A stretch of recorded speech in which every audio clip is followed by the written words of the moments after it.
All right. Good morning, everyone. Today I'm going to get our meeting, regular meeting, Tuesday, March 15th, 2022, a little before 10 a.m. I'm going to call it to order. Our invocation will be given today by Nick Montague. And Sheriff, would you lead us in the Pledge of Allegiance, please? I pledge allegiance to the flag of the United States of America and to the republic for which it stands, one nation, under God, indivisible, with liberty and justice for all.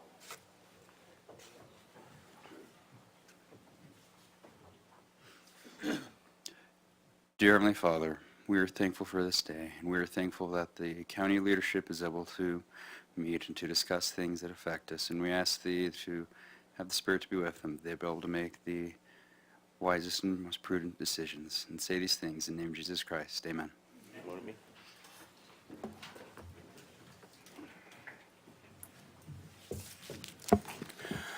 Morning, everyone. We'll start out with presentations. Public recognition for 10 employees through the County Spotlight of Employee Program as follows. Perry Wyrick, George Noblia, Trent Moore, Jerry M. Moore, Rick Hounshell, Carrie Bartling, Danny Irish, Dave Rogers, Crystal Montano, and John Digman. Good morning, Erica. How are you today? Chair. I'm doing fine. How's everyone? I think we're good. Good to hear. Well, we do have 10 employees. However, I am going to ask that we table 2 of them, one for Mr. Perry Wyrick and for Crystal. I'll be moving those to another meeting if permissible so that they can be in attendance. Okay, good. But we're going to start off with first one is a group nomination. It's for George Trent Moores, Jerry M. Moore, and Rick Hounshell.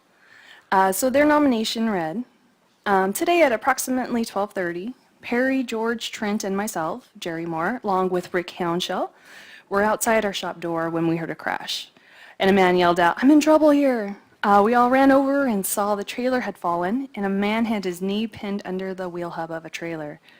I yelled for Perry to call 911, and we began trying to lift the trailer, repositioning and pumping the floor jack to get him out from under the trailer. A few moments later, his knee was clear, and he rolled out from under the hub and clear of the trailer. We assured him that emergency services were on the way, and very quickly we saw the fire truck arrive, and paramedics began to attend to him. Wow. So, fantastic situation there. And the individual did get the services needed. But our employees who participated in that, and they may be up in Payson, but first and foremost we have George, who is with facilities, and he's been with the county for about 4.5 years. And I don't know if George is up there. And George, I don't know if you'd like to say anything? No. All right. Thank you. Next, we have Trent Morse, who's also with facilities, and he's been with the county for 10 months. And Trent? Come on. And Trent, if you'd like to say anything. If not, that's fine too. No. Thank you. Then we have Jerry M. Moore, who recently transitioned to community development. He's been with county for 8 years. Jerry? I'd like to say on behalf of the guys and myself, thanks for the recognition. We appreciate it. Certainly. And then we have Rick Hounshell, who's been with Public Works. He's been with the county for about 1 year and 3 months. Rick, if you'd like to. Just say thank you. Great. Thank you. And our next nomination reads as follows. So our redistricting meeting was relocated due to the health event using the BOS room in Payson. At the very last minute, I asked Carrie if she could set up the TV in the open conference room so the committee could see and hear each other. Carrie and Danny immediately dropped what they were working on, and with the assistance of Dave Rogers and Globe, set up the monitor with a Zoom meeting in time for the redistricting meeting. Thank you for the excellent and immediate customer service. And this was submitted by Mary Springer, the finance director. So Carrie, is with, of course, IT. She's been with the county for a little over a year. Carrie, I don't know, would you like to come up and say anything?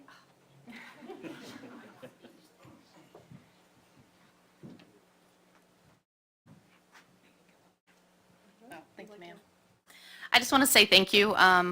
As far as IT goes, we're always willing to help y'all as much as we can. So it's kind of a second nature for us to drop what we're doing and help y'all. So thank you. Thank you. And then we have Danny, also with IT. He's been with the county over 8 years. Danny?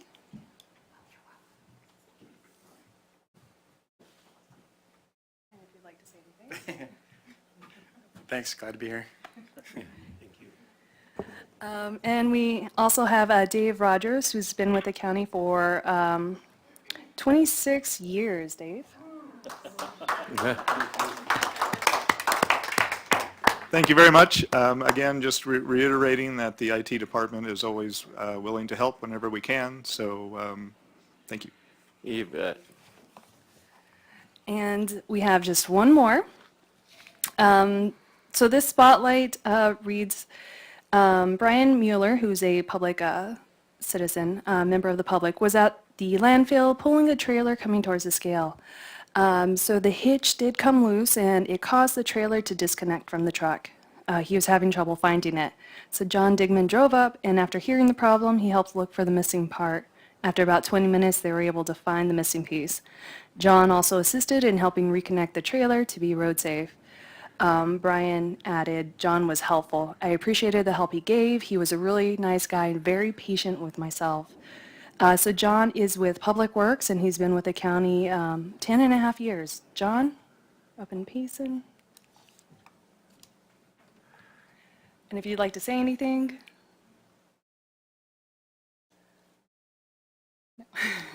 No. Okay, great. And that does conclude our spotlight nominations for this month.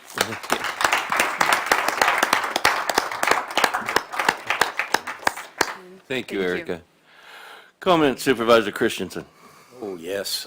Thank you, Erica.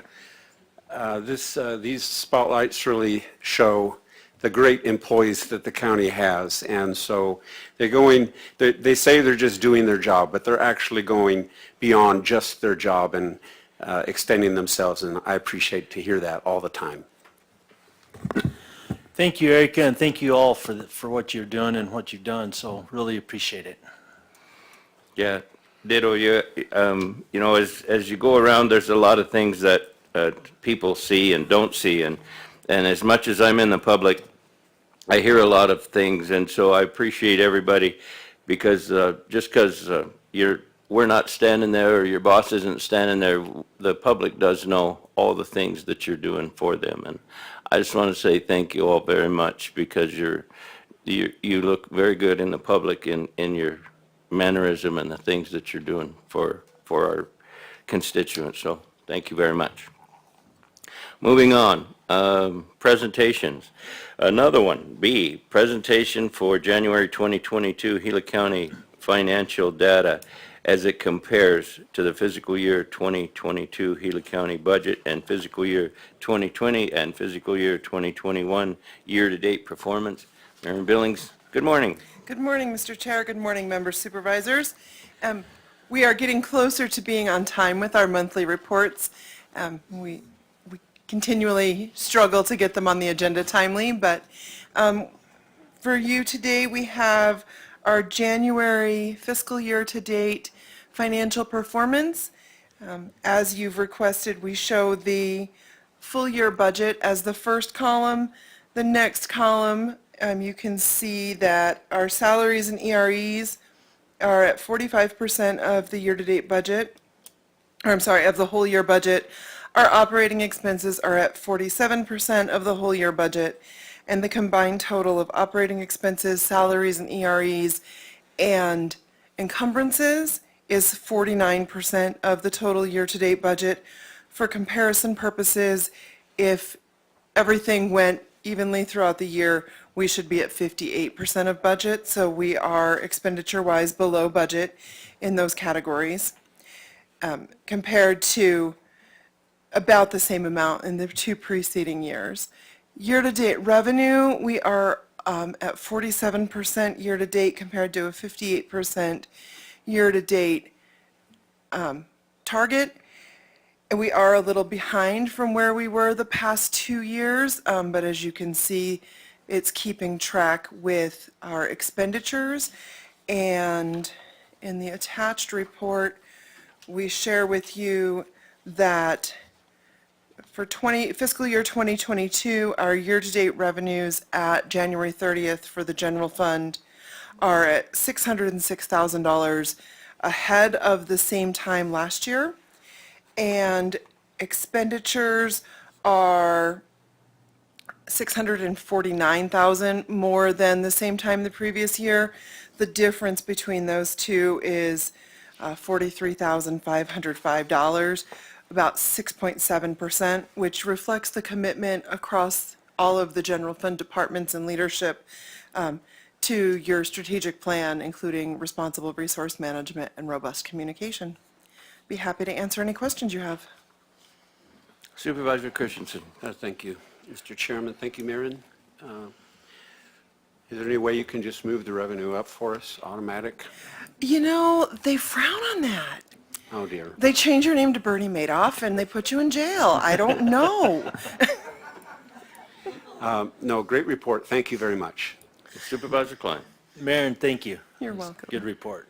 And thanks for the updates. It's nice to know kind of where we're standing as we go forward with decisions. So I appreciate it very much. Thank you. That's what we're here for. Well, good. Thank you. Okay, moving on to 3, public hearings. There he is. Information, discussion, action to adopt resolution number 22-03-03, which approves Gila County Planning and Zoning Department case number CUP P2110-001, an application submitted by Alan and Robin Wernski, owners and applicant for a conditional use permit on SARS parcel number 304-33-386, located at 857 South Tunnel Creek Drive in Payson, Arizona, 85541, to allow for a recreational vehicle on the property prior to the primary residence, subject to the adherence of 11 conditions and approval as outlined in the resolution. Randy Plummer, good morning. Morning, Chairman, Supervisors. So this is a piece of property that the people are putting a manufactured home on, but the current status is it takes at least 12 months to get a home delivered nowadays. And that's why we went to the 18 months to allow for a little bit of fudge factor in there.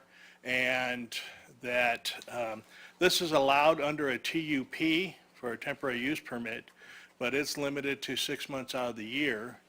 And these couple is living in Vegas currently, and they're planning on coming out on a monthly basis to work with contractors, clear their property, deal with any things like that.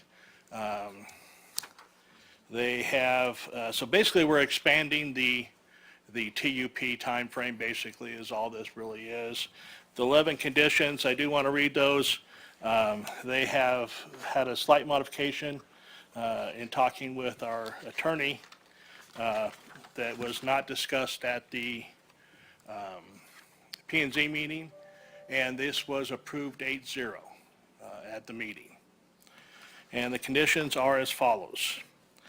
A conditional use shall expire 18 months after the date of approval by the Board of Supervisors.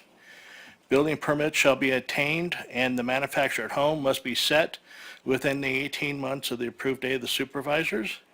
Lot size shall meet the minimum requirements of the density district. 1 recreational vehicle or travel trailer per lot. On-site occupancy is limited to owner occupied. A permit or other method that demonstrates appropriate utility for water, wastewater, and electric shall be approved prior to move the recreational vehicle on site. No outside storage is permitted. Noise from generators must be mitigated and shall not exceed the 50 decibels at the property line. Generator use is prohibited between the hours of 11 p.m. and 6 a.m. No use shall be operated in such a manner as to create explosions or fire hazards, nor shall be emitted into the atmosphere smoke, soot, dust, radiation, odor, noise, vibration, heat, glare, toxic fumes to such an extent as to constitute a nuisance to adjoining property owners. All lights shall meet the Gila County's outdoor lighting ordinance. Occupants shall abide by all recreational vehicle or travel trailer manufacturer specifications. Occupant is limited to a temporary occupancy and not permanent occupancy. Owner shall be responsible to ensure compliance with these requirements. Gila County may or may not enforce this condition. So those are the conditions. Again, the couple is watching in Vegas on the internet, but are not here to be able to be there. So hopefully I can answer any questions you may have. Supervisor Christensen. Thank you, Randy. So I guess my question is, why does this have to come before the board? What is the part of this that is not allowable with our current ordinance? Our current timeframes to allow this is 6 months out of a year. Okay. So now we're exceeding what our zoning allows, so that would come in with the conditional use permit to require your approval. Okay, so, and that's one item. Item number one, 18 months. So why do we have more, 10 more items? Isn't that already in the ordinance?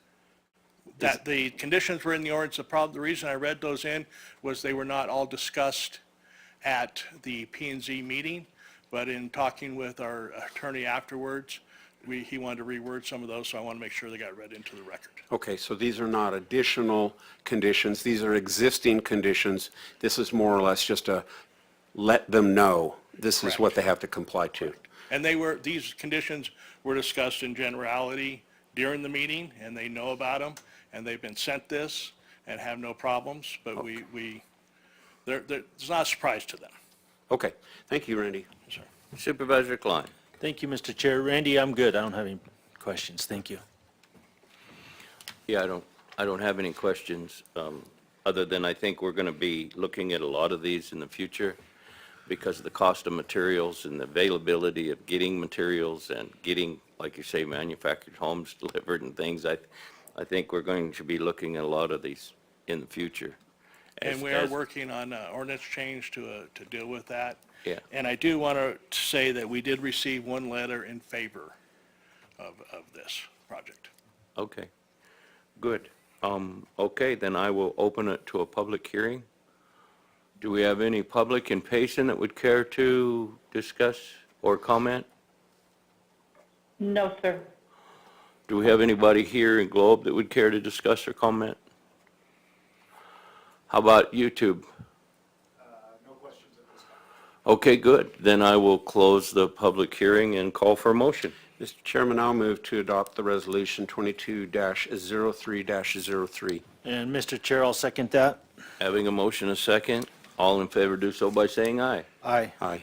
Aye. Item was accepted unanimously. Okay, you got another one. Moving on to 3B, information discussion action to adopt resolution number 22-03-04, which approves Gila County Planning and Zoning Department case number CUP P2111-001, an application submitted by Ernest and Olivia Lovano, owner applicant, for a conditional use permit on Acer tax parcel number 304-24-024F, located at 110 North Nottingham Lane, Payson, Arizona 85541, to allow for a recreational vehicle to be occupied on the property, subject to the adherence of 8 conditions of approval as outlined in the resolution. Again, Randy. Again, morning, sir. So this is slightly different than what we just talked about. This applicant in November of '21 had a violation called out that he was renting out an RV, and he did comply afterwards. Once he received the documentations, he removed the RV and took care of the code issue. And then he came back to zoning and wanted to put a RV back on the site. There was a written part that said he wanted it to rent, and then most of his testimony, though, is for family and friends to be on this site. He has received 6 letters in approval and 3 phone calls joining this. The commissions voted 4-4 on this one. First time that I've seen that. We had one, did not abstain, just wasn't at the meeting. So the vote was 4-4. There was some discussion about this individual wants to permanently, like hardwire the RV in and plumb permanently to the wastewater. There was a manufactured home on this site to begin with. That was removed at some point. The assessor couldn't tell us when it was removed because there was no permit provided for that. They've been very accommodating and working with us. But, so this is coming to you with the 8 conditions, and again, I'm going to read those because after talking with our lawyer, they were modified slightly. The conditional use permit shall expire 2 years from the date of issuance. The lot size shall meet the minimum requirements of the density and district and setbacks. Only 1 recreational vehicle or travel trailer is permitted on the parcel to be used under the conditions of the use permit. A permit or other method that demonstrates appropriate utilities, water, wastewater, electric shall be required prior to on-site use. Intermittent on-site occupancy is limited to owner-occupied or occupation by family members of the owner or friends of the owners. Permanent occupancy is not allowed. Occupancy must be temporary. Owners are responsible to ensure compliance with the Gila County conditions. Gila County may, but is not required to ensure compliance with this condition. No use shall be operated in such a manner as to create fire hazard, nor shall there be emit into the atmosphere smoke, soot, dust, radiation, odor, noise, vibration, heat, glare, toxic fumes to the extent as to constitute a nuisance to the adjoining property owners. All lighting shall comply with Gila County outdoor lighting control ordinance. Occupants shall abide by all recreational vehicles and travel trailers manufactured. Occupancy is limited to temporary occupancy and not permanent occupancy. Owners are responsible to ensure compliance with these requirements. Again, Gila County may, but is not required to enforce this condition. Thank you. And I believe they are in attendance in our Payson office. Okay. Supervisor Christensen. Thank you, Mr. Chairman. Randy, where's Nottingham Lane? What community? Oxbow. Oxbow? Okay. I was trying to look that up. And so, and at the end of 2 years, they would just reapply? Can they reapply? No complaints or anything or nothing. They've kept it up and everything else. So, and all the neighbors were notified in a regular conditional use kind of Correct. situation, and you only received positive from that? Correct. Okay, thanks. Supervisor Klein. Thank you, Mr. Chair. Randy, I'm good. Thanks. Yeah, and they're hooking up to the plumbing, electrical, sewer, and everything of where that RV or that mobile home was removed. Yeah, so the manufactured home was Manufactured removed. home was removed. So there's still a pedestal and a wastewater connection. Right. One of the things that the board talked about was they want to permanently hardwire the RV in and plumb to the wastewater permanently, for hopefully, control the freezing or anything else was the reasoning. But that was a question that was brought up during the P&Z board. Okay. And again, the P&Z was a 4-4. Okay. No further questions, so I'll open it to a public hearing. Do we have any public in Payson that would care to comment?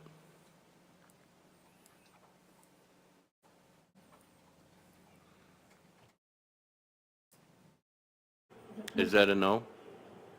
One moment. Okay. I need his paperwork.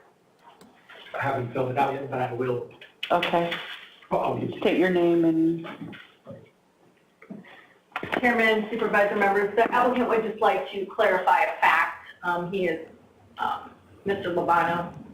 My name's Ernie Lovano, and just wanted to clarify something, that an RV, I don't plan on hardwiring it like houses. A house has wiring coming underground to your meter and whatever.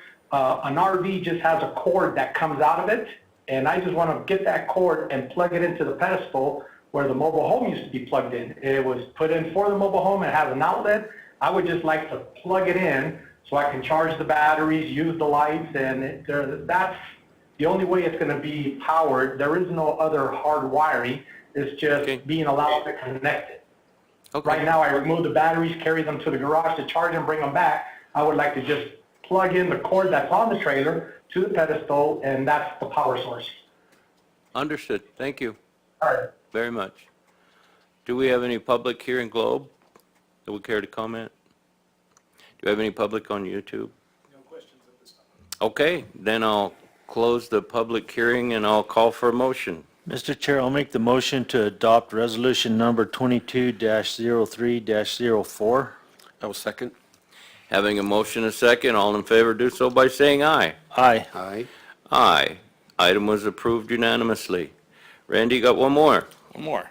Information discussion action to adopt ordinance number 2022-02 for text amendment revision to the Gila County zoning ordinance for unincorporated areas of Gila County, Arizona as follows.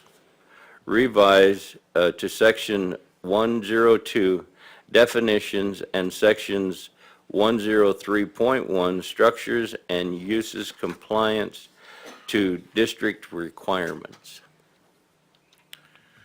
Good morning again. So this is really just kind of clarifying a definition. We currently say a yard is from the property line back to the house.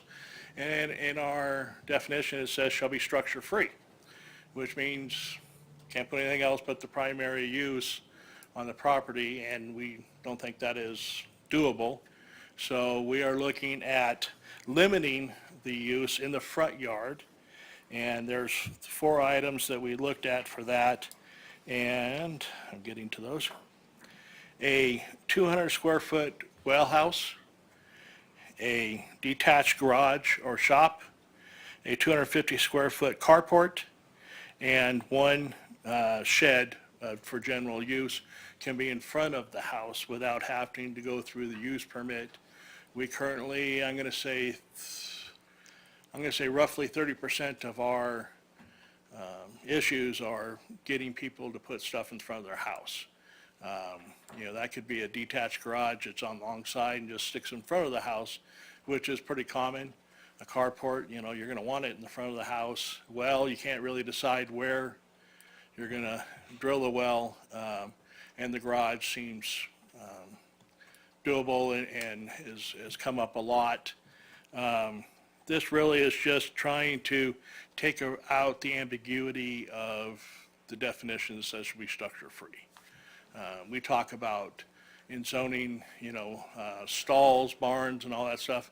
Well, those already say they have to be in the back, so those are taken care of. These 4 items here are the ones we mostly run into.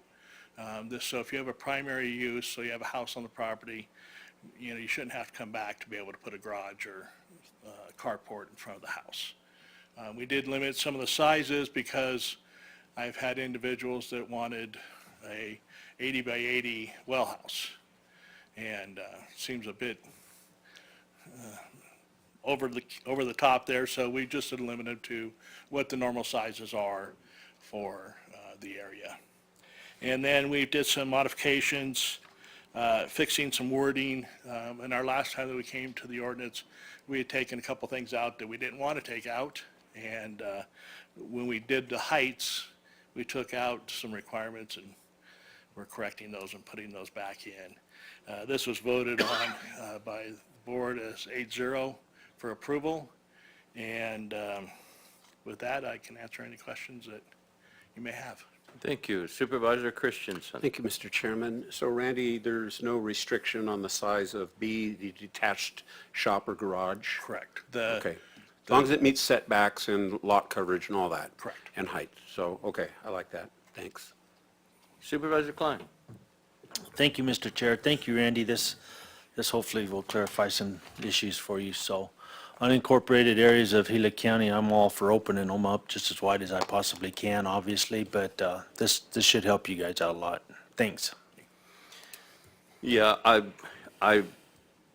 my hat's off to you for trying, if it's 30% of your issues and you're trying to clear it up with clarification, I think that's a good thing to do. And on your setbacks, so anything in front of the house, that would be included, like in a 20-foot setbacks, and then Correct. go from there. So the way it reads is any of those 4 items are allowed outside of this front yard setback. Okay, You know, we're running into, some people have some large parcels. So Right. they could have 5 acres. They always put it in the back of the 5 acres, you know, because they want as much buffer as they can. Well, now they can't put anything in front of their house. Okay. So once they meet those setbacks, then they can put those 4 items. okay, thank you. No further questions. I'll open a public hearing. Do we have any public in Payson on this issue? No, sir. Do we have any public here in Globe? I see none. Are we, any on YouTube? Okay, then I will close the public hearing and call for a motion. Mr. Chairman, I'll move to adopt ordinance number 2022-02. Mr. Chair, I'll second that. Having a motion and a second, all in favor do so by saying aye. Aye. Aye. Aye. Item was approved unanimously. Randy, thank you. Thank you. Okay, moving on to 4, regular agenda items. Information, discussion, action to accept 12D funding from the Tono Apache Tribe in the amount of $27,099.03 that will be utilized to enhance the Stillman system for the officers' productivity module. Good morning, Sarah. Good morning. Please excuse Under Sheriff Benny, who had a conflict of a meeting at the same time today. The Sheriff's Office is coming, just requesting approval to accept funding that we got from the Tono Apache Tribe. We were notified January 26th of 2022 that they had chosen us for the recipient of their 12D funding.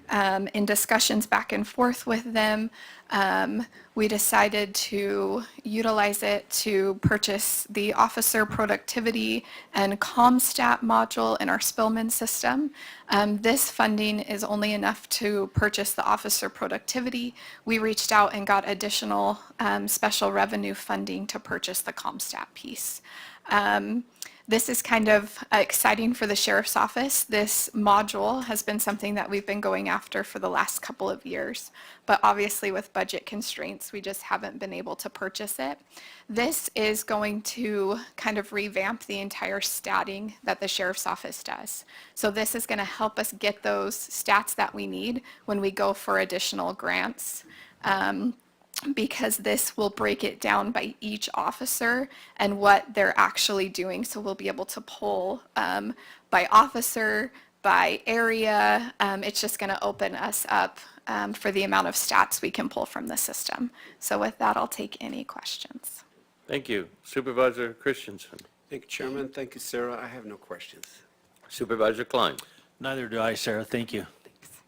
And I have none, so I will call for a motion. Mr. Chair, I'll make the motion to accept the 12D funding from the Tono Apache Tribe in the amount of $27,099.03. I will second that. Having a motion and a second, all in favor do so by saying aye. Aye. Aye. Aye. Item was approved unanimously. Sir, thank you. Thank you. Regular agenda item 4B, information, discussion, action to adopt the 2022-2026 Northern Gila County Community Wildfire Protection Plan and the 2022-2026 Southern Gila County Community Wildfire Protection Plan. Good morning, Carl. It says Michael O'Driscoll, but good morning, Carl. Pulled the switcheroo on you. Good Boy, you did. Good morning, Chairman, members of the board. Thank you for having me. It's an honor to be here and not come bearing devastating news, which is an Well, occasion thank you. that I will take advantage of. That as well. So the Community Wildfire Protection Plan, it's divided into two plans because of the differences in plant life, differences in response areas between northern and southern fire partners. This is a 5-year plan that is typically contracted out. I'm happy to announce that for the first time, this plan was actually handled in-house, saving what is on average $30,000 to $40,000 per plan. The plan was drafted by our very own Selena Cates. So it was a very well done plan. She assembled a planning team comprised of local fire districts, fire chiefs, local, state, federal partners, municipalities, and it was very well received. A lot of input was provided by these partners. What this plan serves as is kind of a template for future projects in relation to fire response and fire mitigation. And it also serves as supporting documentation for future grants for these fire districts. So this, with the acceptance of this plan, will be good for the next 5 years. So that's all I have, barring any questions. Well, thank you. Supervisor Christensen. Thank you, Mr. Chairman. Thank you, Carl. We've already decided that we're not going to have fires for 5 years. I would have liked to have put that in the plan, but I can't keep that promise. Okay. I have no questions, thanks. Thank you. Supervisor Klein. Thank you, Mr. Chair. So Carl, this 5-year plan, is it a working document or is it set in stone? It is a working document. It is a working document.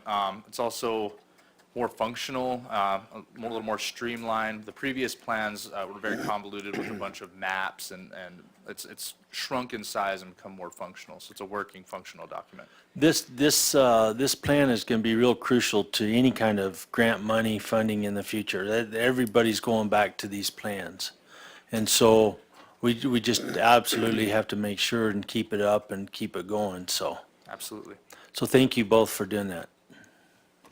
Yeah, I want to thank you very much for getting involved to create the documents rather than sub it out or just get it from another department. So my hat's off to you very much for the involvement of creating this.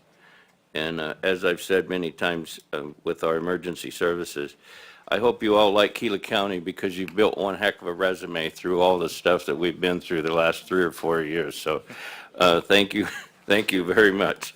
And if there's no further questions, I'll call for a motion. So, Mr. Chairman, I'll move to adopt the 2022 to 2026 Northern Gila County Community Wildlife Protection Plan and the 2022 to 2026 Southern Gila County Community Wildlife Protection Plan as presented. And Mr. Chair, I'll second that. Having a motion second, all in favor do so by saying aye. Aye. Aye. Aye. Item was unanimous. Thank you. Carl, very much.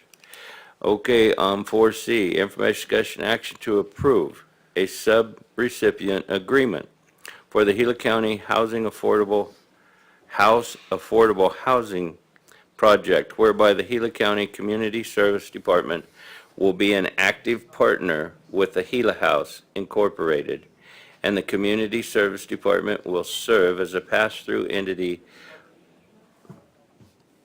Oh, I hear somebody out in the hall. Okay.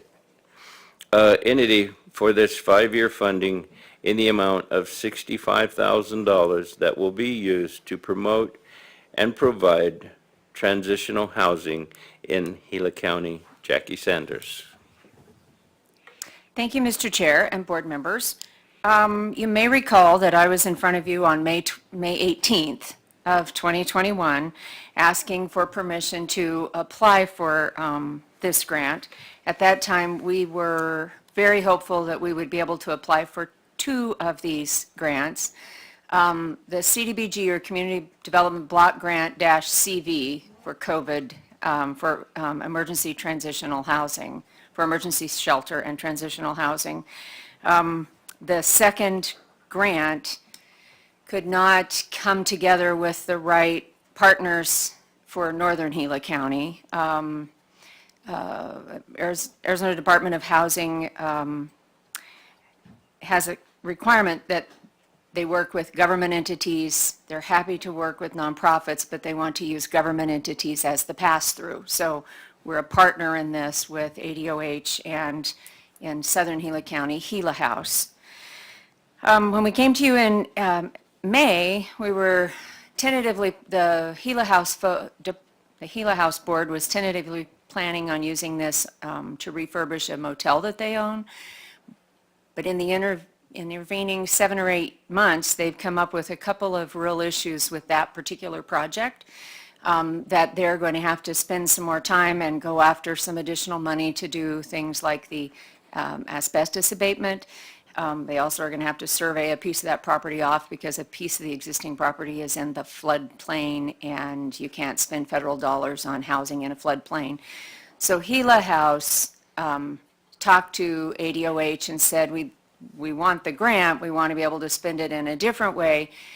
Their intention is to get a duplex, and it tells us what street it's on, but a duplex here in Globe that is more move-in ready and would allow for housing, for 2 transitional housing units. And so this is the subrecipient grant agreement.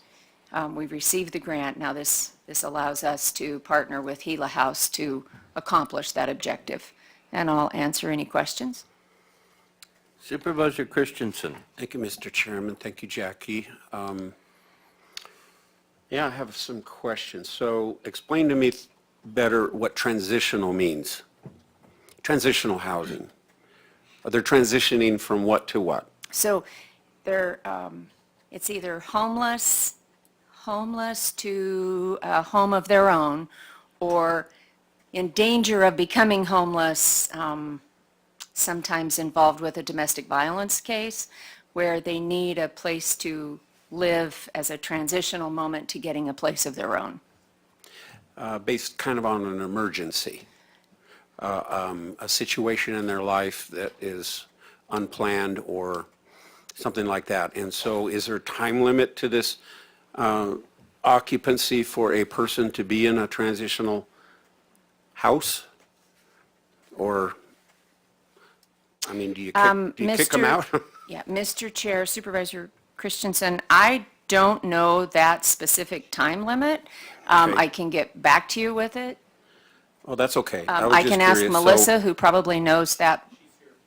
Melissa? Melissa, if you want to step up to the Come on mic, up. please. We have a question that's more technical in nature. If someone moves into transitional housing, how long can they stay? Up to 24 months. See? If you have a family that's in fight or flight, so to speak, 3 months, 6 months is not nearly long enough to stabilize them. So it's up to 24 months, and it's mandatory in the grant for transitional housing for up to 24 months. Okay, that helps me. And so this Gila House is a nonprofit. This is a grant.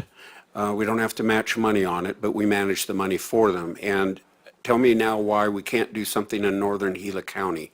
What's the holdup? So, do you want me to speak to that, or do you want to? Sure, and I'll add to it. Okay, we'll do a shared. So in northern Gila County, we had an idea to do a similar but different project. It was going to be to purchase a location. It was estimated to be about $1 million. The nonprofit that was going to manage that had some changes within their organizations. The local champion moved away, and there hasn't been a way to pull them back together and get them to move forward with this kind of a project. Okay. Now, did I miss anything?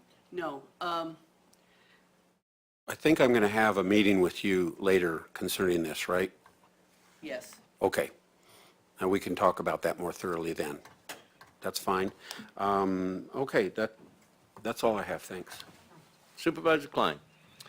Mr. Chair, thank you. When it comes to part of us being an active, your department being an active partner in this, how active is that going to be? Because Gila House has its own board, right? I mean, are we just passing money through, or how are we going to be coordinating that. So some of those families that will be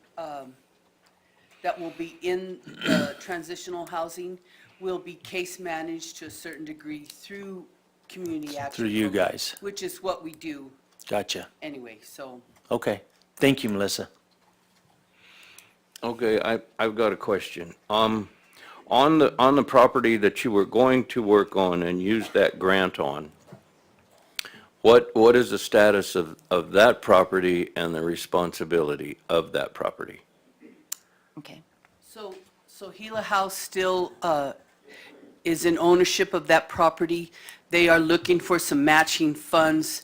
They're talking about elevation levels within the lot itself, and new build is the way they're going right now. Okay, yeah, because I could just see if it took a while for that to happen, I could see some of the transients using that for temporary housing Well- if it's not taken care of. We're taking care of it to the best of our ability. We're Okay. in there all the time. We're Okay. repairing, that kind of stuff, making sure we're watching over it. Okay, yeah, so it's still So under it your doesn't- hat for responsibility of the property. Gila House, Gila House, and that's a board. that's a board, yes, sir.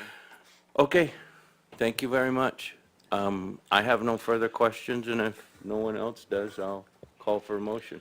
Mr. Chair, I'll make the motion to approve a sub-recipient agreement for the Gila House Affordable Housing Project in the amount of $650,000.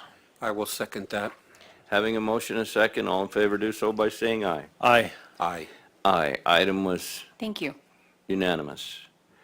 Okay, regular agenda item 4D, information discussion action to adopt resolution number 22-03-02, extinguishing a portion of the easement and accepting quitclaim deed on the remaining roadway of Old County Road in Pine, Arizona.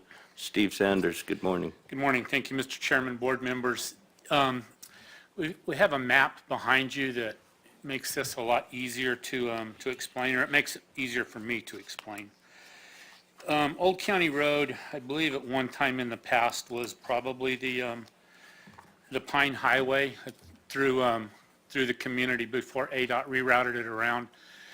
In the 70s, we acquired an easement from some of the owners in there, but we never owned the road. Since then, owners have came back to us, asked us if we would accept a deed on the road to own it. We would like that. It would clean up a lot of problems and just a lot of issues along the road. The owners wanted to retain the west 10-foot for themselves. There's plenty of right-of-way. That would still give us a 56-foot wide road through the area. To do that, we would accept a quitclaim deed from all the owners involved, and we would vacate the west 10-foot by resolution. Extinguish, not vacate, extinguish the west 10-foot of the easement by resolution. That way it would go back to the adjoining owners of record. Happy to answer any questions you have. Supervisor Christensen. Thank you, Mr. Chairman. Thank you, Steve. I'm familiar with the road and the property owners, so thanks for your presentation. Supervisor Klein. Steve, I'm good, thanks. Thank you. I have no questions, so I'll call for a motion. Mr. Chair, I will move to adopt the resolution number 22-03-02. And Mr. Chair, I'll second that. Having a motion and a second, all in favor do so by saying aye. Aye. Aye.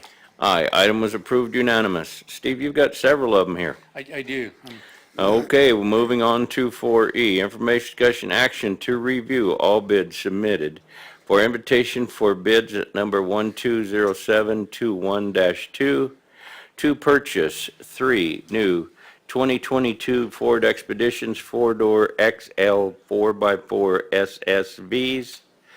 Award to the lowest responsible and qualified bidder and authorize the chairman's signature on the award contract. Thank you, Mr. Chairman. In January, we came before you asking you to approve going out to bid for these vehicles for the Sheriff's Department. You did approve that. We bid. This is the bids. We received 2 bids. They've been vetted. This is for three vehicles. They'll replace three aging vehicles in the sheriff's department. Right now, they're high mileage, expensive to repair. This price includes, it's all inclusive. It's the upfitting and everything that goes with the vehicles.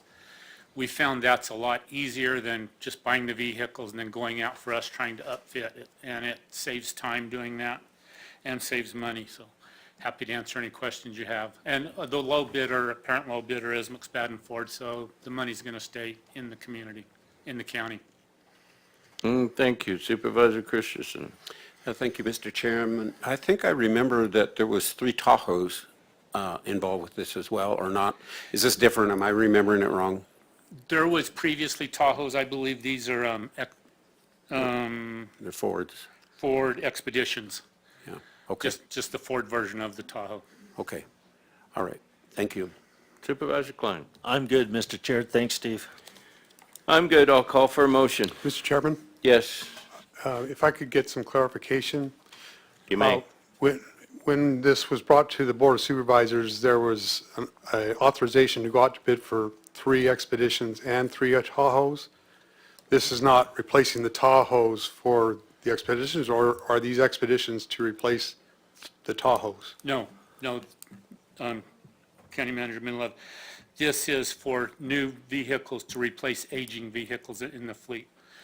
Previously, we came to you for Tahoes, and I don't remember the specifics. It had something to do with the dogs that they use in the law enforcement. The Tahoes run better with the air conditioning and. What my concern is I understand the Tahoes, they have a very small window of opportunity to order, which is in May. If these are Expeditions that are taking the place of those Tahoes that were, instead of buying Tahoes, we're buying Expeditions, but we still have a need for the Tahoes, then we're transferring those things. I think Mary has an explanation, and I know Mary and I... We have all kinds of people wanting to speak on this. Mary and I Thank you, have Jim. discussed this, but wanted to clarify this. Thank you very much. Go ahead, Mary. Thank you, Mr. Chairman, members, supervisors. So we did do a public bid for the Tahoes for the canines. We got no bids. And the reason for that was last year, there was a very short window of time that those vehicles could be ordered. They had more orders than the factory could make. So they closed the window early. We were not able to get a Tahoe, and I believe Under Sheriff Binney is actually beating the bushes trying to find something on a lot. But we were told by the dealers that you just can't find them. And the reason why is the canines, they have to keep the vehicles running, and those vehicles cannot have a turbo on the engine, so they're special. So we did contact the dealers this year to find out, do you have anything on the lot? Answer was no. The window is very short again this year to order those Tahoes. And they let us know that, I think it's May 4th, the window will open, and if we don't get them within probably the first 2 weeks, we're not getting them again. So these Expeditions were budgeted this year. They're being, we got the bids, the lowest bid was McSpadden, so it was budgeted in this budget year. The canine vehicles, however, we plan on ordering those because they were budgeted this year, but we were not going to be able to take delivery until next year. And in talking to the county manager, we'll make sure the funding gets moved into the next fiscal year. So I hope that answers everybody's questions. Supervisor Christian, does that clear it up for you? Yes, it does. Thank you. Supervisor Klein? Yeah, I'm good. Okay. If everybody's good, I'll call for a motion. James, thank you for bringing that to attention. Mr. Chair, I'll make the motion to award a contract in the amount of $216,246.21 to McSpadden Ford in response to invitation for bids number 120721-2. I will second that. Having a motion and a second, all in favor do so by saying aye. Aye. Aye. Aye. Item was approved unanimously. Steve, you're still up. Thank you, Mr. Chairman. 4F, information discussion action to award a contract to Intermountain West Civil Constructors Incorporated in the amount of $146,380 in response to invitation for bid number 11521, Bulkhead Mesa Landfill West Pond Repair. Thank you, Mr. Chairman, board members. We have a leak in one of the liners at one of the ponds at Buckhead Mesa. We put out an informal bid a few months ago thinking it was going to come in under $50,000. We were found out we were way off and shocked that it didn't, so we came back to you to ask you to go to a formal bid. We advertised, we received 2 bids. The other bid, while a lower dollar amount, did not meet the minimum requirements required in the bid. This bid did, so we're asking you to award to Intermountain West in the amount listed. Okay, thank you. Supervisor Christensen, questions? Thank you, Chairman. Steve, is this essentially a replacement of the baler? It's not really just a repair. It's referred to as a repair. It is a repair. Sorry, Chairman Humphrey, Supervisor Christensen. It's a repair. We have a leak, and we have to go in and cut it out to stay in compliance with ADQ. We're not replacing the whole liner, just where the leak is. Really? But $146,000 for a repair. That's it. yeah, very, very expensive. It was a shock to us. Okay, thank you. Supervisor Klein? Steve, you mentioned technology construction didn't meet the bids. What was the difference, just off the top of your head? I'm not sure I have those. We worked with the county attorney's office. They didn't provide their subcontractors as to who was going to do the work. They couldn't show that they had done this type of work in the past, and they had their bid items turned around. They bid something we asked them not to. There was a number of them that required, and we give them a chance to correct. Both of them had, technology had more than Intermountain West, but they both were given an opportunity to correct deficiencies. Intermountain West did, the other one didn't. Okay, thanks, Steve. How old is the liner in that pond? 20-plus years would be my Okay, guess. so I mean, was that a failure due to age or not sure? I mean, I just, that's a lot of money for a patch, and if in next year we're gonna have a hole 3 feet from where it was patched is kind of where I'm. They take big areas and cut out, but they have to remove everything in there. It's a double line system, so it's pretty involved. I would guess, not knowing, but we get a lot of elk damage up there. The elk get in the ponds and cause quite a bit of damage, and I'm guessing it's something along those lines. Oh, okay. Yeah, I just, kind of like old plumbing, if you go to fix something, then you just keep creating issues, and I just was wondering about this, and if it's elk, I think a 6-foot high fence might help too. Okay, I don't have any further questions. Mr. Chairman? Yeah, go ahead. Thank you. Yeah, and I have the same concerns. We're going to spend almost $150,000 to fix something that's 20 years old, but to replace it all, was there any number what that would cost to just completely replace it with brand new? Just like, even just a guess. No, we have their unit cost in here. I can go find it, but I don't know the square footage of the pond if we're looking at Well, it's pretty big. replacing every bit of it. Yeah, it's a pretty big pond. So don't we have a high fence around that whole facility to keep the elk out of there? No, around part of it we do, but not around all of it. I mean, it's open all the way up to Highway 87, and the north side and the east side is open. We have it around the west and the south. That's another thing we might want to look at. If we have an elk jumping in the pond, cost us $146,000. So anyway, thank you, Mr. Chairman. Okay. If there's no further questions, I'll take it.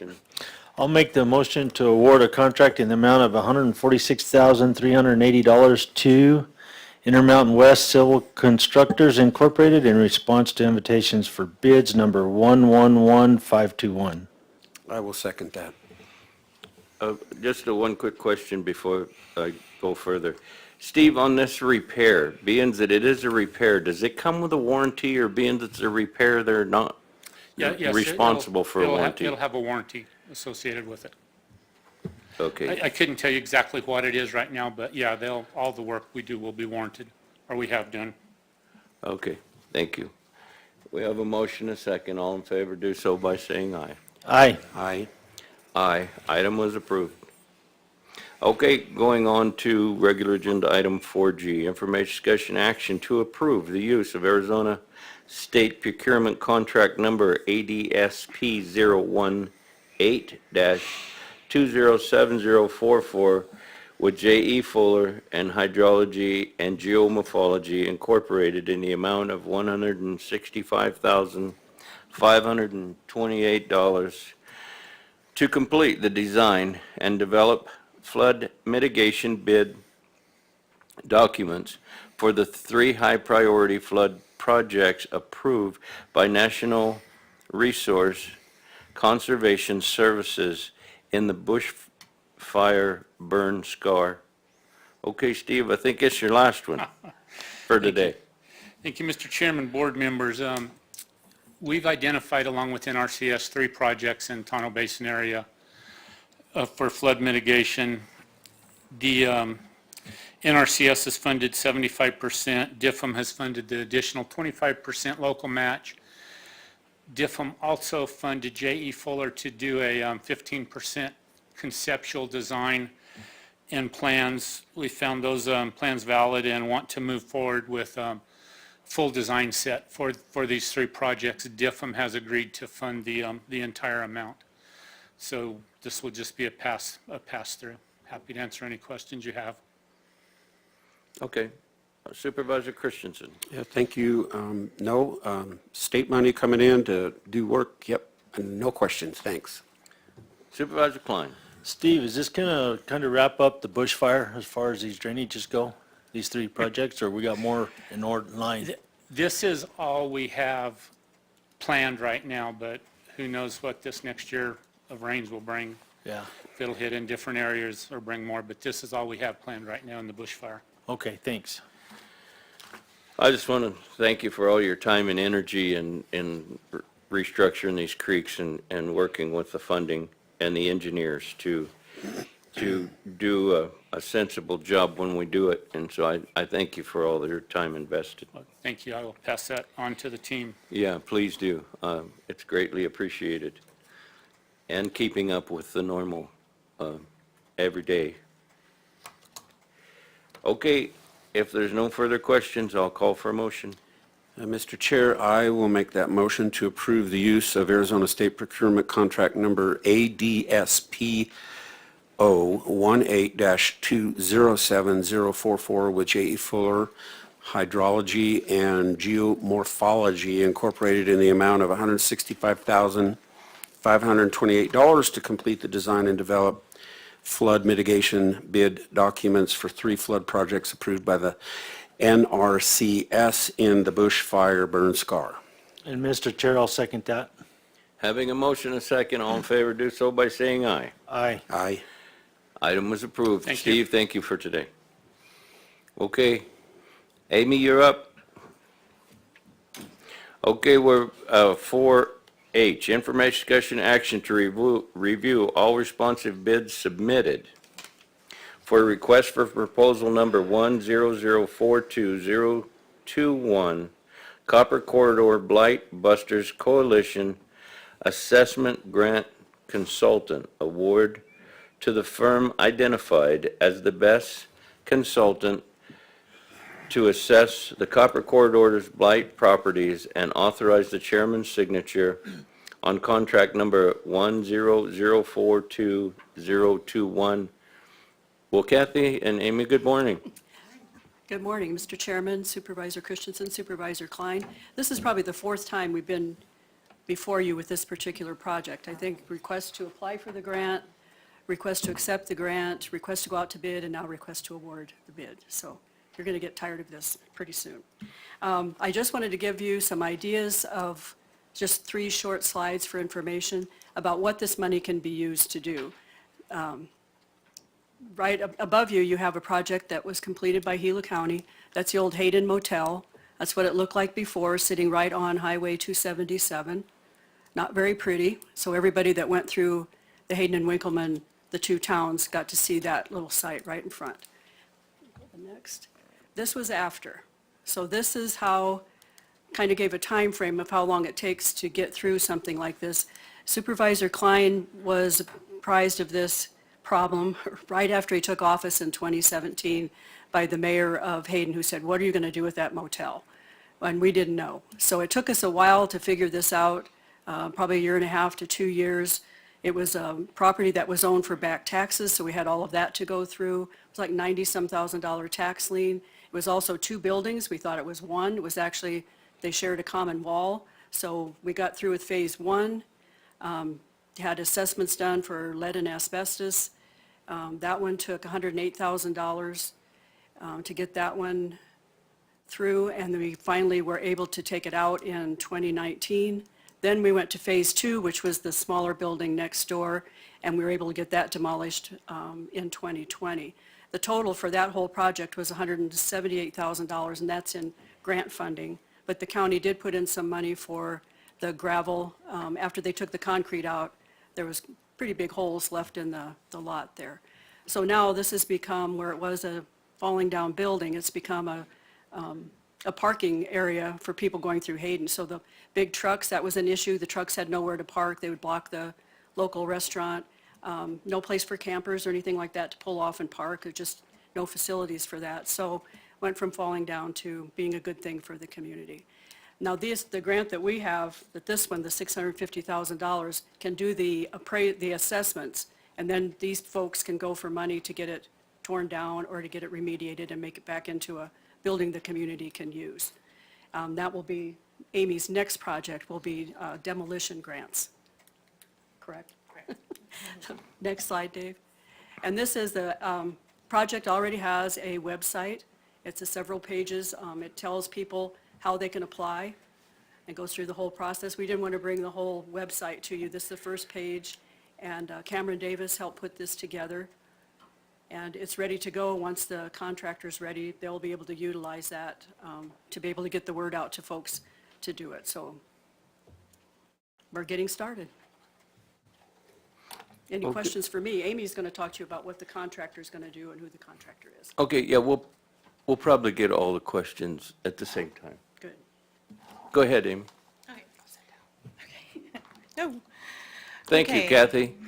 Hey, you might have questions. We might have to get back up here when we have questions. All right. Good morning, and thank you for this opportunity. The Copper Corridor Blightbuster expects to complete 36 Phase 1 ESAs, 8 Phase 2 ESAs, and 28 comprehensive asbestos surveys, 10 cleanup plans, and prepare a comprehensive brownfields and blighted property redevelopment plan. So the contractor will do all of this in preparation for the next steps for these blighted properties. And then when that happens, we will be able to work with them and ADUQ to get funding, further funding for demolition if that's needed, or whatever needs to happen to make these buildings usable again. We received 3 bids for this project, and the most responsive was Atlas Technical Consultants. They have worked with the county on other projects. At least members of this have worked with the county, and they now work for Atlas Technical. And so we would like to move forward in awarding that bid to them and start on these. Well, thank you. Supervisor Christensen, comments, questions? Thank you, Mr. Chairman. Thank you, Amy. Thank you, Kathy. So are these properties confined to Gila County, or does it extend beyond that? It's extended, so the Copper Corridor goes from Pinal in Superior, unincorporated areas through Globe and Miami, Hayden, Winkleman. So does Pinal County then have to vote to approve this No. contract as well? No, this grant is being managed by Gila County. Oh. But they will benefit from it with some of their properties. Okay, thank you. Supervisor Klein. I don't have any questions, Amy. Thank you for all you're doing. Thank you. I guess I have some questions. With this, is there targeted projects that they're looking at, or is this just to look at projects that people call in for help with, or how's? There are some projects that have been identified as potentials, but the contractors will be compiling a list, and the coalition has compiled a list, and it will kind of be a thing of what is the best project to use this particular funding on. And so it will be several projects, but it won't just be the coalition saying what they want or the contractor. It'll be coming together, meeting of minds on that. Okay, yeah, no, and the reason I ask is because we were doing like the old gas stations and things, and a lot of the property owners didn't want you to come and look because they didn't want anybody to know that there was Right. hazardous material there, because as a property owner, then they'd become responsible. So getting them to go to phase 1 to get to phase 2 and 3, it was difficult with the property owner. So I guess that's why I was asking if there was targeted projects. Right, and one of the things, if a property owner created the situation, they're not eligible to receive funding from this. But if somebody bought the property and it was already a situation from before, then they are eligible, and then they can actually move forward with removing underground Okay. tanks and eventually. Well, good, yeah, no, I wish you luck. Cleaning up blights one of my pet peeves. And so my hat's off to you, and I wish you all the luck in the world. And if there's anything I can do Thank you. other than agree to this, let me know. All right, thank you. We will. Okay, is there any further questions? No. Okay, then I'll call for a motion. Mr. Chair, I'll make the motion to award a contract for a not-to-exceed amount of $480,000 to Atlas Technical Consultants in response to the request for proposals number 100422021. I will second. Having a motion and a second, all in favor do so by saying aye. Aye. Aye. Aye, item was approved unanimously, and ladies, keep us up on the progress of that process, please. Okay, moving on to regular agenda item 4I, information discussion action to adopt revised policy number BOS-FIN-116, public safety, personnel retirement, system funding to reflect update actual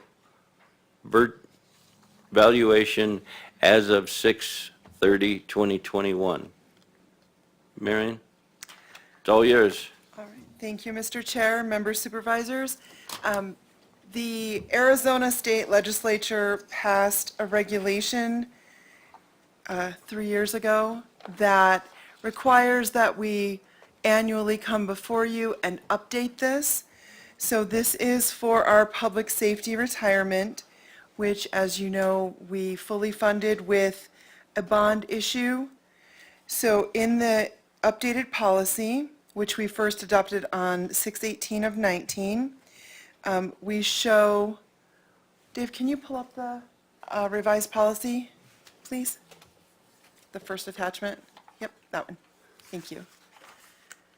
So toward the bottom of this first page, after a series of definitions and the purpose restatement, you see that our Sheriff's Office Trust Fund, which is one of the three, currently has $23,390,000 in assets and an accrued liability of $22,256,000.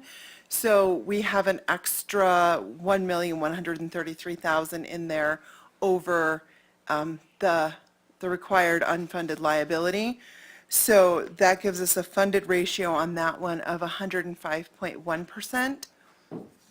On the next line, you see adult detention with assets of $9.16 million and an accrued liability of $8.92 million.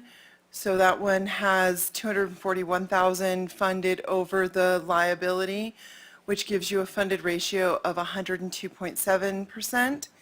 And then for our dispatchers, We have 2.5 million in assets compared to an accrued liability of 2.18 million for an additional 326,000.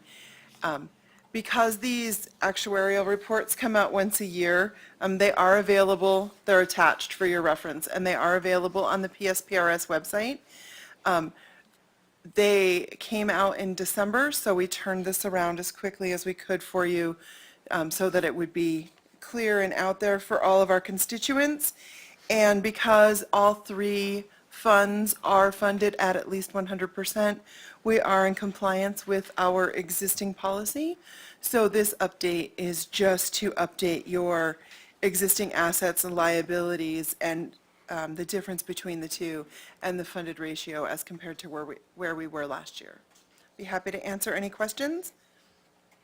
Okay, thank you. Supervisor Christensen.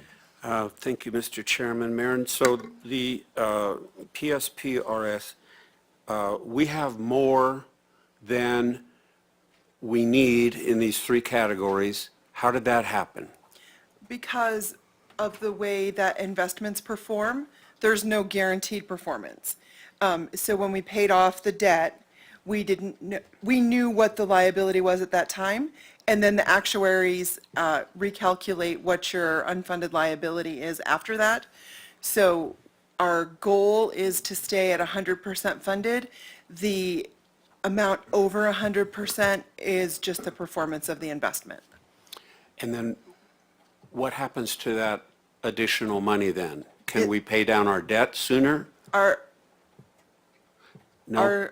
Our debt is separate from this, so we have the $16.5 or $16.8 million bond we took out that we have annual debt service on, and this is showing that we have these funded amounts for our current and past employees, that this money is sitting in trust. So we can't do anything with it. We actually don't have control of this money.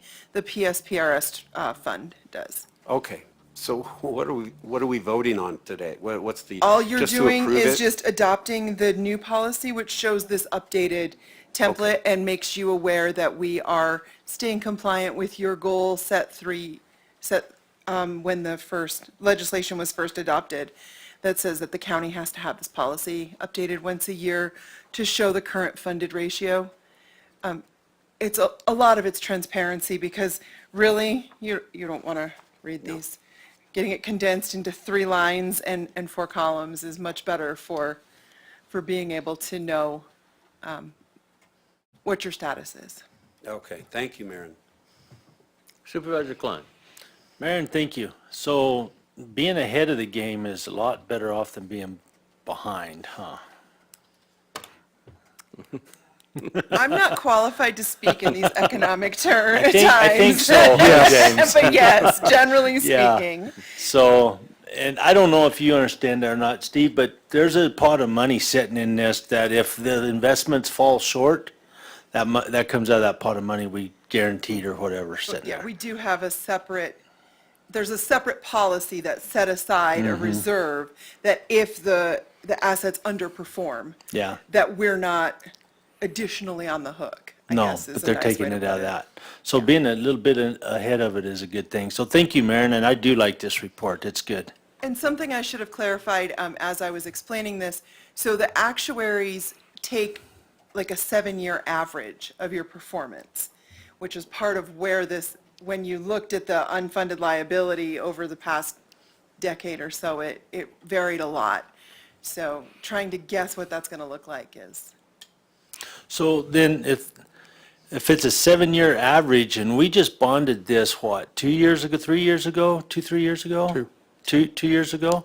So with that 7-year average is still showing as being a deficit back then, right? I mean, that's knocking our averages down. Well, and it's showing us 100% funded. So in these reports, the way it's laid out, you can see that they go across to show you how many years. Let me see if I've got this right. So they show how it amortizes across to show that you, Okay. and these are all attached to the agenda item, but you get an experience rating, and they go from 2015 to current, and they divide each year's outcome by 7. So these numbers overcome that for you. Thank you, Marion. I appreciate it. Yeah, I think it's a great thing because I think we're setting a lot better than a lot of counties are. So it's great that we were able to do the financing that we were a couple years ago. And James, would you care to share? Sure. Real simply, that the previous year in 2020, this retirement system, PSPRS, had a 0 rate of return. And just this past year, 2021, well, maybe previous to that, but they had an actual return on investments of 25%. So the investments are going up and down all the time, and this gives us some cushion for those downtimes. Thank you. If there's no further questions, I'll call for a motion. Mr. Chair, I'll move to adopt the revised policy number BOS-FIN-116. And Mr. Chair, I'll second that. Having a motion second, all in favor do so by saying aye. Aye. Aye. Aye. Item was approved unanimous. Thank you. very much. Okay, moving on to J. Information, discussion, action to consider a sealed bid for the purchase of Assayers Tax Parcel Number 206-06-0351, and if accepted, authorize the chairman's signature on a quitclaim deed. Marion Shepherd. Thank you, all Chairman yours. Humphrey and board members. In July of 2019, the treasurer deeded this property to the state of Arizona in care of the Board of Supervisors. The board held an auction in 2021 and it didn't sell. This property is a hillside and it adjoins a parcel that is owned by Lorenzo and Sherry Oropeza. It's on Long Street in Claypool. So when the treasurer posted the notice, as they do for every property, they let everyone know, it's going to be deeded to the state. This is the time that the Oropezos noticed a sign on what they thought was their property. They actually purchased this property in 2012 from a previous owner. The previous owner moved out of state, and unfortunately, the Oropezas and the previous owner didn't think to record the quitclaim deed, so the ownership did not transfer. What happened is for the next 7 years, the treasurer sent a notice to the previous owner who had since moved, probably didn't get them or ignored the notices, and then it was ultimately deeded to the state. So not long ago, Mr. Oropeza came in and visited Missy and I, and he shared his dilemma. So luckily, we have the sealed bid process, and that allows an owner of adjoining land to submit a bid that is less than the lien amount for the board's consideration. The lien amount on this parcel is $567.34. And with your permission, Chairman, I'd like to open the bid envelope. Please do. Thank you.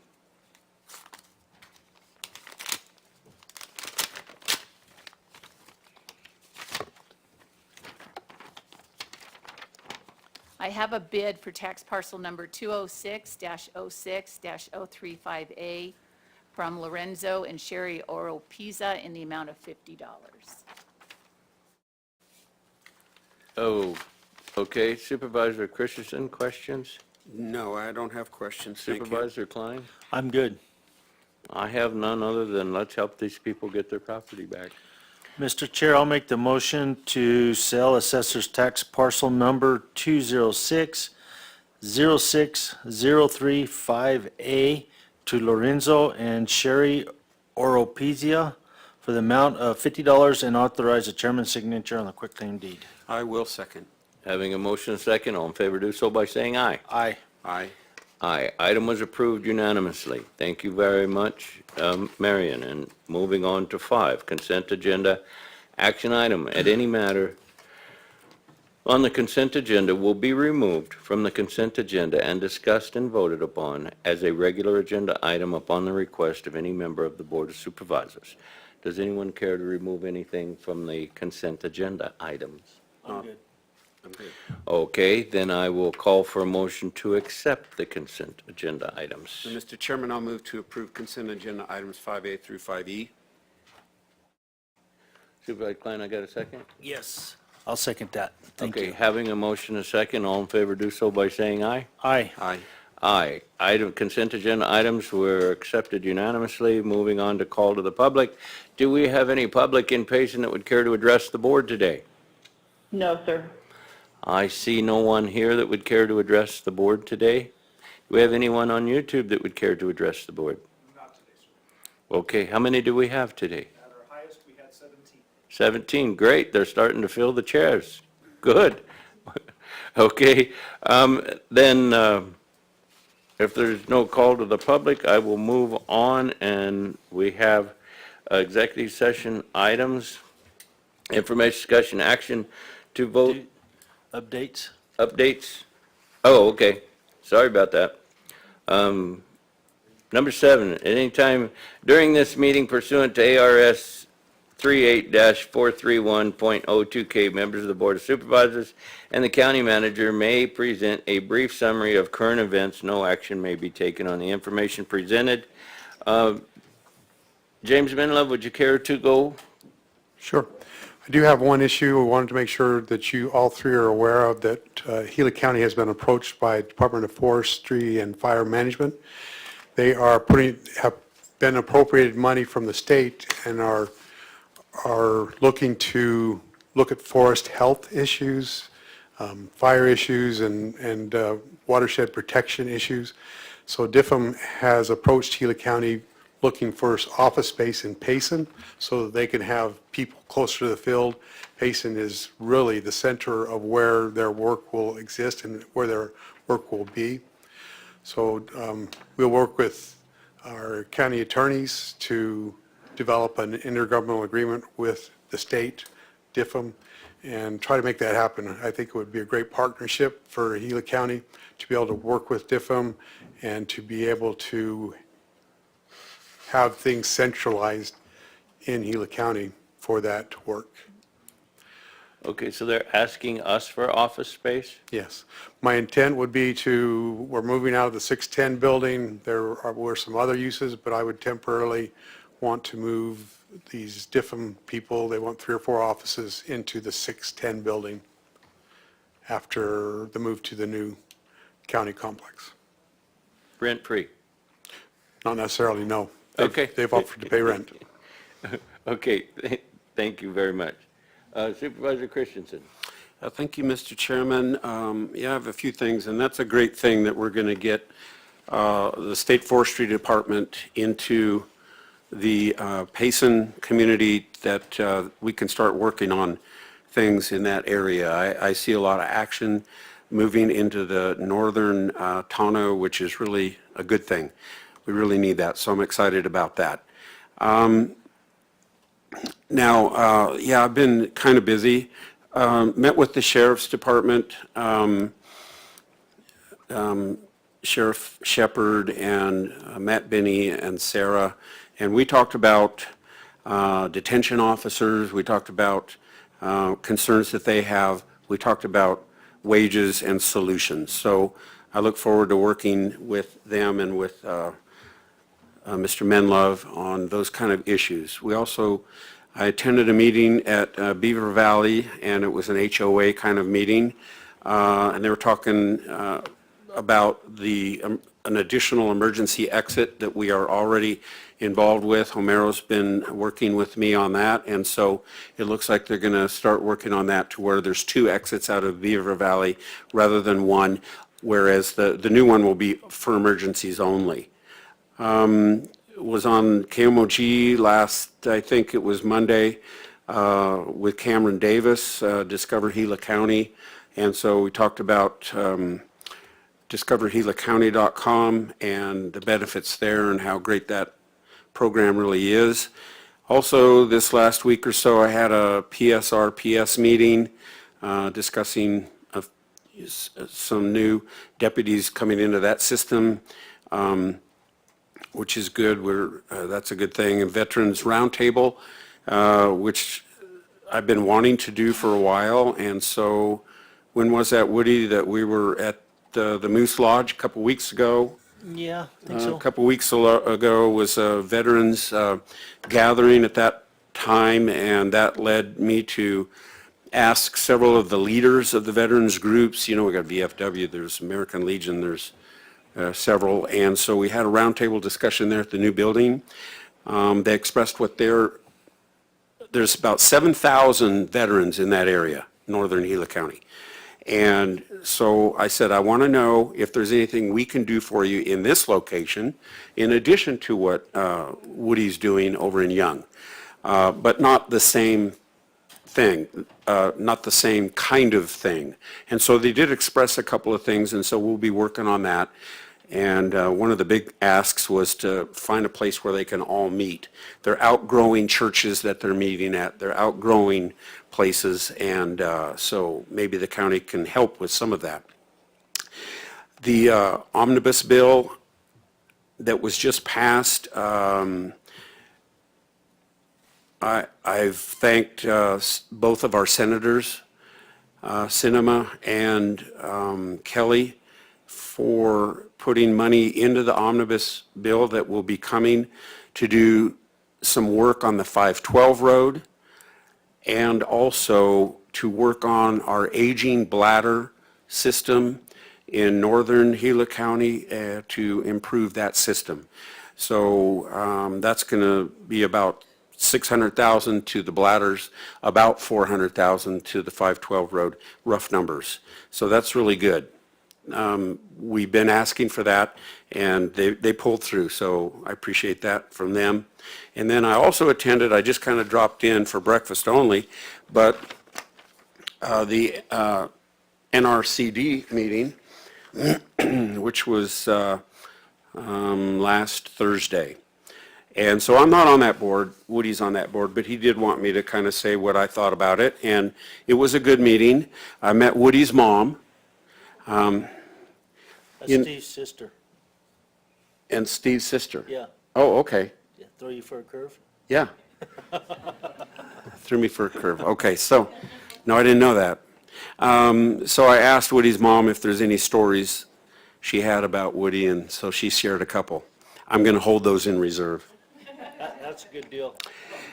Lori Brown with Brownsville is going to be having an Egg Days, which is a educational program that she's been doing for a while. That's going to be in April 26th, 7, and 8, I think. And so I plan on going on the 27th.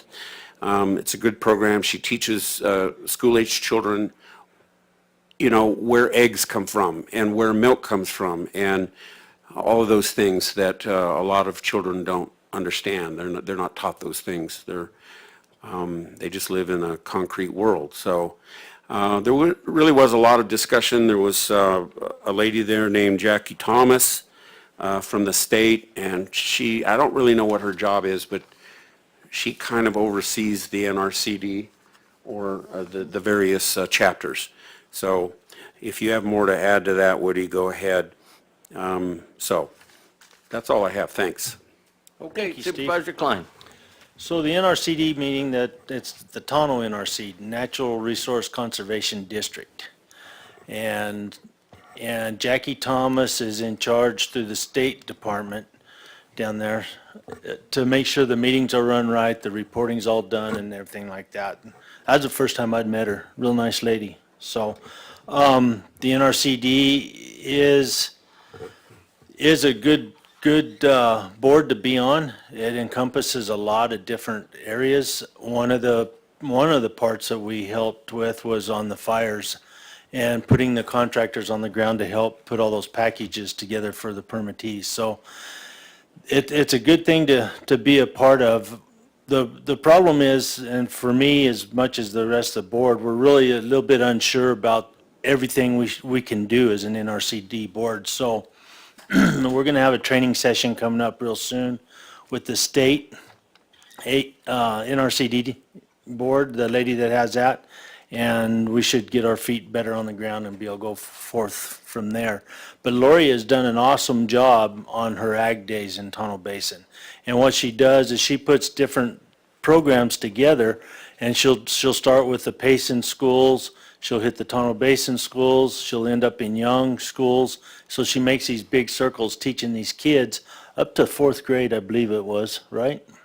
Fourth, fifth graders? If I remember right. Yeah, something like that. And she's had requests as far as the valley to go down there and put on some trainings down there in their schools, but it's just a pretty big workload to branch out beyond Gila County. So that's where we were on March 10th. It's a really good board. I'll probably be taking over the chairmanship here pretty quick on that board once we get everybody in place and settled down. Wednesday, tomorrow is the ECO meeting in Phoenix and Small Counties, CSA, tomorrow, so I'll be at that. This afternoon, I've got a phone call with Senator Sinema at 1:15, and I'm looking forward to that. A couple of meetings this week regarding the Pleasant Valley Veterans Retreat, just kind of going through the contracting part of it, looking at contractors, projects and stuff like that, putting more zeros on those figures, Mary. So everything's good. And with that coming up, we're going to be meeting with Resolution, and then I've got the Arizona, New Mexico Coalition, the county's coming up too. So, and for you guys, I handed you both this flyer. This is our Gila County Summer Jobs flyer is out. And if I got it right, Erica is kind of going to start taking the lead with Kathy helping on this. And so we're looking forward to these kids, and hopefully we're going to get a bunch of applicants in there, and we'll have all the kids hired up again this year. I think Mary told me just to hire whoever we could should cover it, so we're good, huh? No? Okay, perfect. So this is out there, but it has all the scan code on it and everything else, so those kids can scan it and go wherever they need to for the application through our website. You guys have any questions on that? We good? How's this advertised? It's on our website, and what else? Kathy, through the schools, right? Through the schools, through job fairs. Yeah. HR just did one last week, just all over Facebook. And our cities and towns know too. Yeah. Yeah, because they're the ones reaching for some of the help, yeah. I believe they're all interested in kids this year from what I've heard. I'm not totally sure about Star Valley yet, but I believe everybody else is interested in some kids, so, again. So it's good. Well, good. Thank you, Mr. Chair. Yeah, I was surprised. Usually you're asking them to take off zeros, and I heard a couple times today to add zeros. We'll keep So- adding some, so get through this. Good for you. Yeah, I was shocked to hear that one, but good for you. Anyway, I toured a composting facility in Apache Junction. I'm still working on trying to get some composting progress. We have Capstone, Pinto Valley is interested in maybe working with us on some reclamation projects, so trying to get those pieces sewn together. I was on Kiko Radio on March the 3rd, held a Roosevelt community meeting yesterday at 1, was on KQSS Radio last night at 5:30, and we'll hold a Southern Gila County pre-fire meeting on March 22nd. Like I say, I like getting out in front of the public and all the areas to see what's going on and what needs to go on, and so I appreciate the road crew being there and the sheriff's office being there to help inform the people of what's going on in their actual area. And so that's about all I have, and if it didn't stir anything else, I'll go forward with our agenda. All righty. Number 8, executive session. Information, discussion, action to vote to go into executive session pursuant to ARS 38-431.03A3 and 4 to discuss pending litigation in Rivers Edge Payson LLC versus Gila County, Maricopa County, case number CV021-016013. formerly Gila County Case Number CV202000114, and settlement negotiations. And so, Mr. Chair, I'll make a motion to convene into executive session as stated in Agenda Item 8A. I will second. Having a motion and a second, all in favor do so by saying aye. Aye. Aye. Aye. Item to go into executive session was voted on unanimously, and so I'll see you in executive session in about 5 minutes.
Okay, you have it.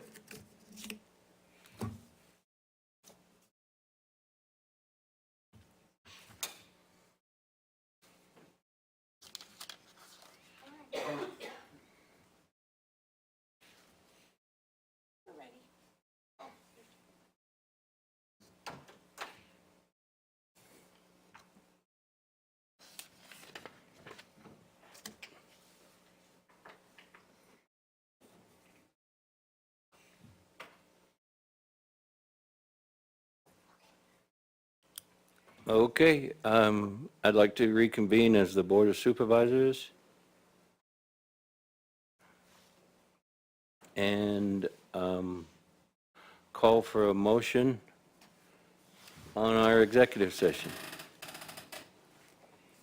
Mr. Chairman, with regard to item 8A, I move to direct Mr. Dalton to proceed as directed regarding this matter as we discussed it in the executive session. And Mr. Chair, I'll second that. Having a motion, a second, all in favor, do so by saying aye. Aye. Aye. Aye. Item was voted on unanimously. And so I will adjourn today's Board of Supervisors meeting. Thank you all very much. Thank you.